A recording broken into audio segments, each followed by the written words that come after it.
Hi hello welcome to our channel. Jaganmohan Reddy గారు ఉద్దానం వెళ్ళారు. అక్కడికి వెళ్ళి ఉద్దానం కాదు ఇది ఉద్యానవనం అని చెప్పారు. అద్భుతమైన మాటలు రాసిచ్చారు.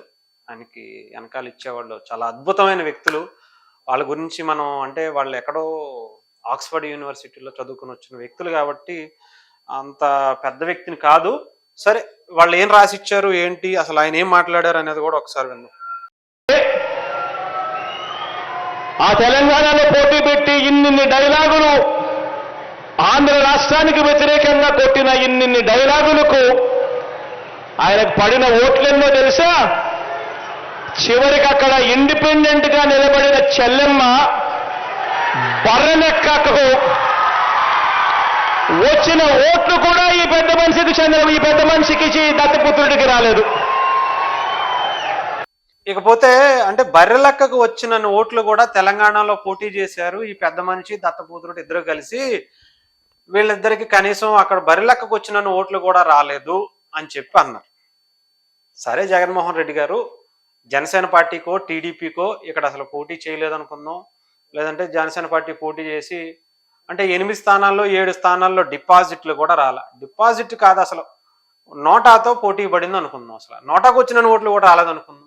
నష్టం ఏంటి అంటే ఇంకొకటి చెప్తా. జనసేన పార్టీ ఇక్కడ పోటీ చేసింది వాళ్ళ నాయకులకి ఒక అనుభవం వస్తుందని పోటీ చేసిందని చెప్పి మనలో గతంలో కూడా చెప్పుకున్నాం. వాళ్ళు కూడా అదే చెప్పారు. వాళ్ళ అనుభవం అంటే మీకులాగా లక్షల కోట్లు వెనకేసుకుని వచ్చిన వ్యక్తులు కాదు కాబట్టి వాళ్ళ నిస్వార్థంగా ఎక్కడో ఏదో చిన్న చిన్న వ్యాపారాలు చేసుకునే వాళ్ళు కావచ్చు, లేదంటే ఉస్మానియా యూనివర్సిటీలో కొట్లాటల్లో 100 కేసులు వేయించుకున్నటువంటి సంపత్ నాయక్ లాంటి వ్యక్తులు కావచ్చు, లేదంటే మిరియాల రామకృష్ణ లాంటి వ్యక్తులు కావచ్చు, అక్కడ వంగా లక్ష్మణ్ గౌడ్ లాంటి వ్యక్తి కావచ్చు, లేదంటే శంకర్ గౌడ్ లాంటి వ్యక్తులు కావచ్చు. ఇలాంటి వాళ్ళు ఎక్కడో మట్టిలోని మాణిక్యాలు. వాళ్ళకి ఒక ప్లాట్ఫామ్ అంటే వాళ్ళొక నాయకులుగా తయారు చేయాలి. వాళ్ళకి అసలు పోటీ అంటే ఏంటి, ఎలక్షన్స్ లో ఎమ్మెల్యే అభ్యర్థిగా ఉంటే అసలు ఏమేంటి వాళ్ళకి అనుభవం వస్తుందని చెప్పి, తద్వారా జనసేన పార్టీ ఇక్కడ ఉంది అని చెప్పి ప్రజలకి ఒక భరోసా వస్తుంది. వాళ్ళ మీద కనీసం ఇప్పుడు 2000 ఓట్లు వేసారు అనుకుందాం, లేదంటే ఒక దాంట్లో 4000 వేసారు అనుకుందాం, ఒక ఇంకో నియోజకవర్గంలో 40,000 వేసారు అనుకుందాం.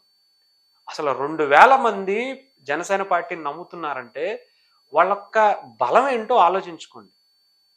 ఇంకో చోట 40,000 మంది వేశారంటే వాళ్ళ బలం ఏంటో ఆలోచించుకోండి. ఒక్క రూపాయి తీసుకోకుండా, ఒక్క రూపాయి పంచకుండా, అసలు ఎటువంటి బ్యాక్గ్రౌండ్, పొలిటికల్ బ్యాక్గ్రౌండ్ లేకుండా వీళ్ళందరూ వస్తే వాళ్ళకి 2000 మంది ఓట్లు వేశారు సార్. మీరు అది గమనించాలి. రేపొద్దున వాళ్ళకి ఆ 2000 మంది వాళ్ళ బలం. ఒక నియోజకవర్గంలో 2000 మంది ఉన్నారు అంటే అది చిన్న మాట. ఆశ అంటే డబ్బులు ఇచ్చి కొనుక్కున్న వాళ్ళకి ఆ విలువ తెలియదు అంటారు. ఇకపోతే బరిలెక్క గురించి, పవన్ కళ్యాణ్ గారి గురించి పక్కన పెడదాం. బరిలెక్క గారి గురించి మీరు మాట్లాడారు. ఆమె ధైర్యంగా పోటీ చేసింది తెలంగాణలో. ఇండిపెండెంట్ గా నేను ఒక పార్టీ తరపు నుంచి నిలబడను, ఈసారైనా సరే నెక్స్ట్ ఎంపీగా అయినా సరే పోటీ చేస్తానని చెప్పింది. నేనే ఇంటర్వ్యూ తీసుకున్నా ఆవిడ. అలాంటి వ్యక్తి కూడా చాలా ధైర్యంగా ఇండిపెండెంట్ గా ఇక్కడ పోటీ చేసింది. ఎంతో మంది దాడులు చేస్తామన్నా సరే ధైర్యంగా నిలబడింది. ఆమెకు బోళ్ళ మంది సపోర్ట్ ఇచ్చారు, మోరల్ గా సపోర్ట్ ఇచ్చారు. అలా కష్టపడి నిలబడి అక్కడ పోటీ చేసి 5,000 ఓట్లు సంపాదించుకుందండి. అసలు మీరేం చేశారు? మీ నాన్నగారు సీఎం అయి ఉండి కొన్ని వేల కోట్ల రూపాయలు మీ వెనకాల వేసుకున్నారు. ఆ తర్వాత ఆంధ్రప్రదేశ్లో సీఎంగా ఉన్నారు. ఇప్పుడు 151 మంది ఎమ్మెల్యేలు ఉన్నారు.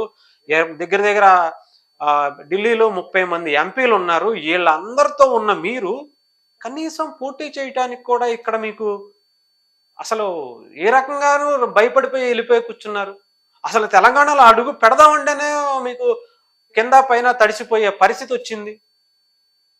అలాంటిది మీరు మాట్లాడితే సిగ్గు లేదా అనిపించింది ఒక్కసారి. అంటే కనీసం రాసిచ్చేవాడైనా సరే కొంచెం జాగ్రత్తగా రాసిస్తే, అంటే ఏదో ఇలా చూపిస్తారంటారు కదా, ఇలా ఒకవేళ చూపిస్తుంది అంటండి. ఇలా మిగతా 3 వేలు మీ వైపే చూపిస్తున్నాయి అంట. అది కూడా చూడండి కొంచెం. అంటే ఒకటి మీరు చూపిస్తే మీది వెనకాల ఇంకా 3 చూపిస్తున్నాయి కదా. సో మనం మాట్లాడితే ఏంటి, నవ్వాలా ఏడవాలా అనేది కూడా తెలియదు. అంటే ఉల్లిపాయకి పొటాటోకి డిఫరెన్స్ ని మీరు ఆక్స్ఫర్డ్ లో చదువుకున్న వ్యక్తి కాబట్టి అక్కడ నుంచి ఏమన్నా కొత్త వాడిని ఏమన్నా కనిపెట్టారేమో అనిపించింది. అది బర్రెలెక్క గురించి మీరు మాట్లాడారు కాబట్టి బర్రెలక్కకు ఉన్నంత ధైర్యం కూడా మీకు లేదు అని చెప్పడం కోసం చెప్తున్నాను. ఇకపోతే బర్రెలక్కతో గురించి మీరు చెప్పారు కదా, బర్రెలక్కగా పవన్ కళ్యాణ్కి బర్రెలక్కకి కంపేర్ చేశారు. బర్రెలక్క ఏమందో మీకు వినిపిస్తా పవన్ కళ్యాణ్ గారి గురించి. అంటే పవన్ కళ్యాణ్ గారితో మిమ్మల్ని కూడా చాలా మంది కంపేర్ చేస్తున్నారు, ఎలా అనిపిస్తుంది? హ్యాపీగా అనిపిస్తుంది. సార్ కూడా న్యాయం కోసమనే పోరాడుతుంటారు కదా, ఆయన కూడా అంత ఎట్లా అంటే వెనక డబ్బులు వేసుకోవడం అట్లా ఉండదు. ఆయన కూడా ప్రజాసేవ చేయాలని పోరాడుతుంటాడు కాబట్టి హ్యాపీ. అంటే విన్నారుగా, ఇది కూడా నేనే తీసుకున్నా, నేనే మాట్లాడిపించాను ఆవిడతోని. అంటే చాలా క్లియర్గా చెప్పింది. మీరు ఎవరైతే పవన్ కళ్యాణ్ గారిని బర్రెలక్కని కంపేర్ చేశారో, బర్రెలక్క పవన్ కళ్యాణ్ గారి గురించి మాట్లాడిన మాటలు, ఆయన ఓటమి గెలుపుతో సంబంధం లేదు, అలాంటి వ్యక్తితో నన్ను పోలుస్తున్నారంటే చాలా అదృష్టంగా భావిస్తున్నాను అని చెప్పి. అసలు కనీసం ఎందుకని అలా పోల్చాలనిపించిందో మీకైతే తెలియదు, కానీ నిజంగా చాలా వేరెట్లు బెస్ట్. తన హుందాతనానికి, తన ధైర్యానికి, ఇందాకే చెప్పాను తను ఎంత ధైర్యంగా పోరాడిందో ఈసారి అని.